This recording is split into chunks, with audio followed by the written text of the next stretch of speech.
What's going on, guys? Welcome to another Final Fantasy Brave Exvius video. And this is not going to be April Fool's. This is going to be a completely serious review, and I'm not being sarcastic when I say that. So, first of all, we have Melia here, who, of course, would like to have her S-Team-R. That would be pretty helpful, right? So, but it's not absolutely needed, because we're going to go into a situation where you don't need her S-Team-R, but you would need someone else's, I believe.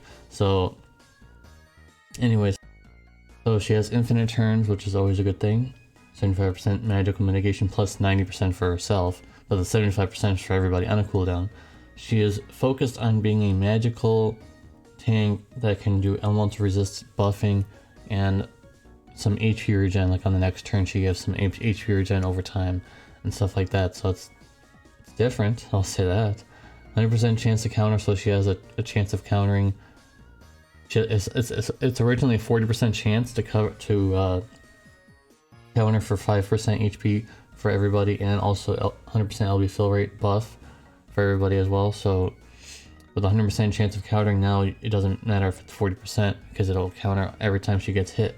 And since she's a magic tank, and most times you're going to be covering magical, she's going to be getting hit a lot. So you're most likely going to be seeing a lot of that counter go off, just similar to like Cecil or Bosch back then. So 100% spirit true to will, 50% human and beast resist, racial resist on her Olympus on her base form, also 85% all elemental resist, which it doesn't seem that amazing anymore because it's on Olympus, so it's not easily obtainable, but you can still probably get it working for everybody. But it doesn't usually elemental resist doesn't matter for everybody, but sometimes maybe it does. And also Pine Purification, which is her grandness or her grandness or Magnus ability, which removes all imperils and also gives some elemental resistance for something in the meantime. In her Brave Shift form, she has 6 times cap or 600% cap, 55% general mitigation on her Olympus. And she has some earth or lightning imbues, and also damage amp for 20% on a cooldown. Of course, she has staff break dodge, which is pretty unique. I just put the magic coverage in case you weren't aware of what her job was at this point. And her zone effect is 100% defensive spirit for all allies. And if you don't know much about zone effects, I have a whole video talking about all the zone effects other than, of course, this one and any of the newer ones that may have come out. But it's a general explanation of what zone effects are. They are different than your battle buffs. Like, for example, if you want a buffer and they buffed up your stats by 200%, it would not count towards the zone effect. So it's even if you do a 300% stat buff, you can still do this one on top of that. And as all units, they have to have flaws. So 70% auto proc, so you need more. So just put a Moogle charm or something else on her if you want that, and you'll be all set. Here's the biggest flaw, I think, more than her not being be able to get her true to will much to 200% very easily, is that she doesn't have triple cast. I looked very, very closely at her Brave Shift form. I made sure that I was correct on this, and she only has dual cast, so that's unfortunate. I just looked again. She only has dual cast, so her damage is going to be very flawed. It may even break chains. If you don't, I don't know how you'd have to like weave it in or do it at the beginning. Even though I still think that might break the chain. But it depends if you're using. If you use 3 chainers, maybe it won't break. It will just not be as high of a chain if not. I don't know.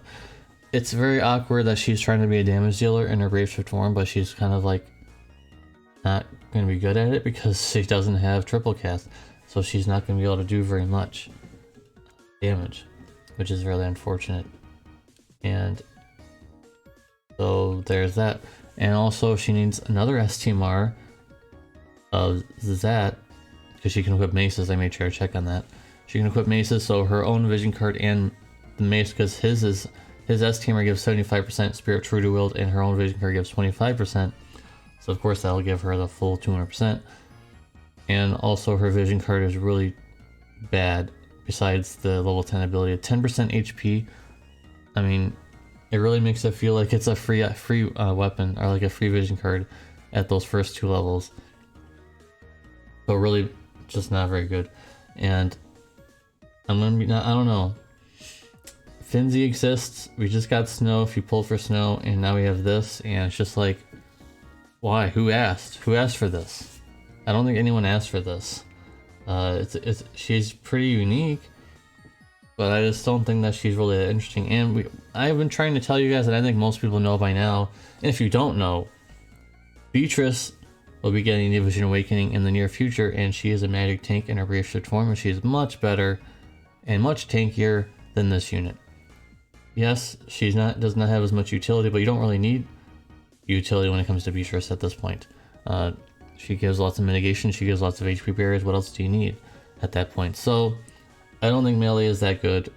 I'm gonna give her, if you don't have anyone else, I would still recommend waiting for Beatrice, because she's given out for free. You can get her to EX 0, or maybe even 1, I can't remember exactly. I think it was 0, but you could work towards getting her shards anyways. And she's given out for free, so pulling for a tank or waiting for a free one, you guys are deciding at that. I'm gonna give her an 8 out of 10 just because she is good in some ways and she's flawed in some ways. So if she had triple cast in her reissued form, she'd be probably a lot better off, but nope. There also has to be flaws in everybody, right? And if you're waiting for my opinion, I think you should just wait for Beatrice. I think you should just wait. She's getting off for free. Unless Gumi screws us over, I don't know. I don't think they'll do that though. So if you watch all the way this far in the video so far, make sure you click the like button. Very helpful if you appreciate my reviews. And next, we have, I put down her changes here with her S-Teamer, so 900 HP and also 55 attack. And her TMR gives 51 attack now. Not too bad. She knows triple cast permanently. Shock and Awe gives LB to full and 20% damage at plus 150% LB damage. Not too bad, not too bad. That's also her Magnus ability, so you can only use it a few times. Sorry about that. 30% TDH now, so they removed the DH part. She has 10% damage amp permanently and also 250% attack buff at the start of battle. Her Olympus is now 110 times mod, 300% attack buff, which I got right. I did get right on that. I didn't get right on my predictions on a lot of things, but that was one of the things I did get right. 100% LB damage, 150% LB damage patch. I got that one right too. And also 130% in peril. I did get right the mitigation change on her cover, but it doesn't matter because it's still one turn.